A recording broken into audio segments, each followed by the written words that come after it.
Let me ask you something nobody talks about at the dinner table. What if the biggest threat to your retirement isn't the stock market crashing? What if it's not inflation, not healthcare, not even a bad economy? What if the single biggest threat to your financial security right now is you? Specifically, the way you're spending money every single month without even realizing it. Stay with me here, because by the end of this video, you are going to see real numbers. Numbers that are going to make your jaw drop. And I promise you, at least 2 or 3 of these spending traps are sitting in your own budget right now. Welcome back to Senior Pulse US. If this is your first time here, this channel is dedicated to helping American retirees live smarter, not smaller. Hit that subscribe button so you never miss what we cover. Now, let's get into it. And I'm not going to sugarcoat anything. The average American retiree household spends right around $57,000 a year. That's the latest figure from the Bureau of Labor Statistics. Sounds reasonable at first glance, right? But here's the problem.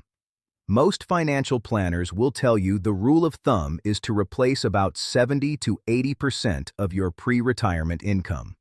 But what's actually happening across the country is that people are spending more in early retirement than they ever did when they were working.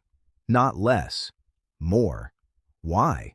Because retirement feels like freedom, and freedom feels like permission to spend. Let's talk about the first area where retirees quietly bleed money, and it's one that surprises people every single time I bring it up. Subscriptions. I'm talking streaming services, meal kit deliveries, app subscriptions, cloud storage plans, digital magazines, Amazon Prime, Hulu, Netflix, Peacock, Apple TV, Sirius XM. The list goes on.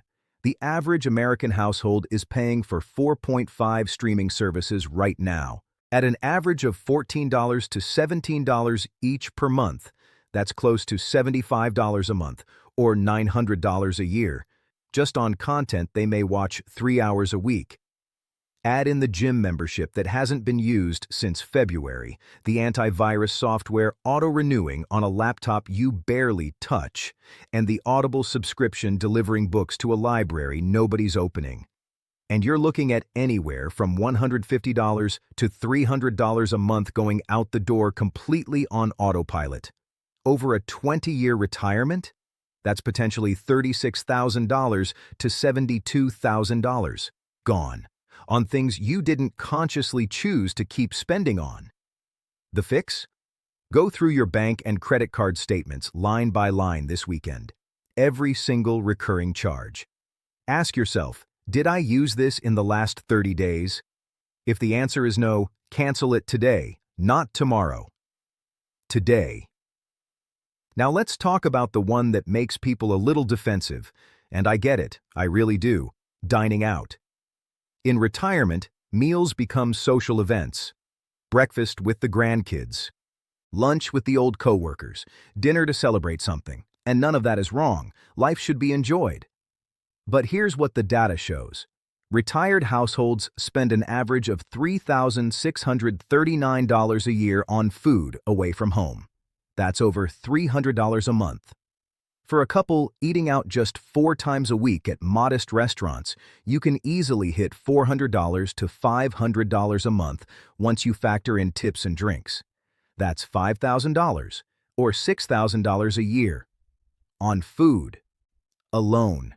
And look, I'm not saying eat crackers at home. I'm saying be intentional. Pick the 2 or 3 dining experiences each week that you genuinely look forward to and make those count. The quick coffee runs, the drive-thrus, the "we didn't feel like cooking" nights. Those are where the leaks happen. Here's one that almost nobody is watching closely enough in retirement, and it's healthcare. Not the cost of actual medical care. Everyone knows that's expensive. I'm talking about the out-of-pocket expenses people don't budget for at all. The over-the-counter supplements, the vitamins, the specialized footwear, the physical therapy copays, the dental work that Medicare doesn't cover, the vision care.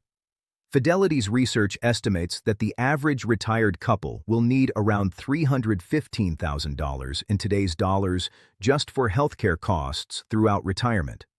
But what trips people up is the month-to-month reality of it. These small $40 and $80 and $120 expenses stack up to thousands of dollars every year that never made it into anybody's retirement budget plan.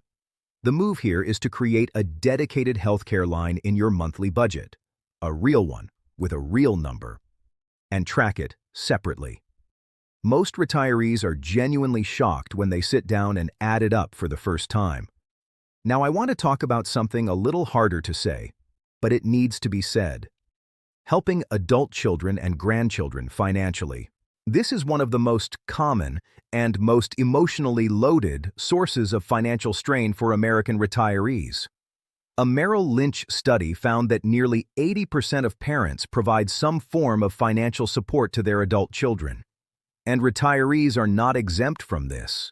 Whether it's helping with rent, picking up grocery bills, paying for school supplies, covering a car repair, or just slipping some cash to a grandchild just because, it adds up to amounts that would genuinely alarm most people if they sat down and calculated them honestly.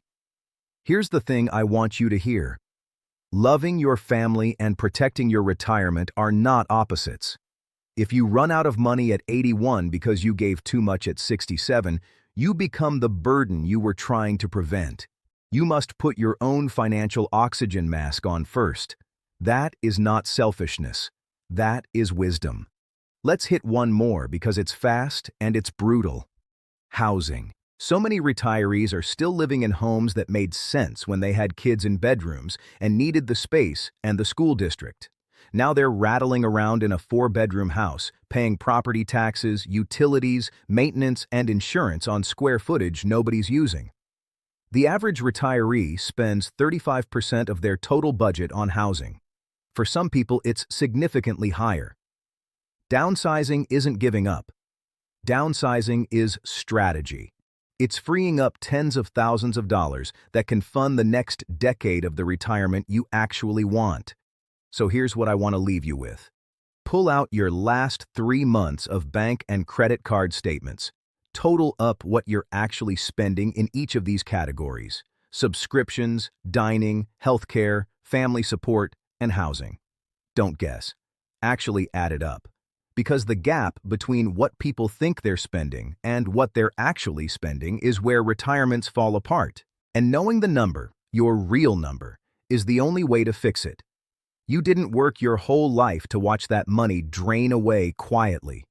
You worked to live well, to have choices, to sleep at night without financial anxiety creeping in at 2 a.m.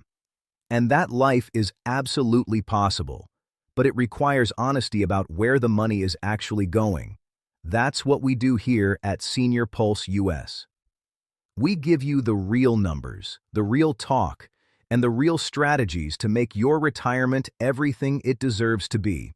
If this video opened your eyes even a little, I need you to do 2 things right now. Like this video so more retirees can find it, and subscribe to Senior Pulse US if you haven't already. We are dropping new videos every week built specifically for you. And drop a comment below. Tell me which spending category surprised you the most. I read every single one. I'll see you in the next one. Take care of yourself.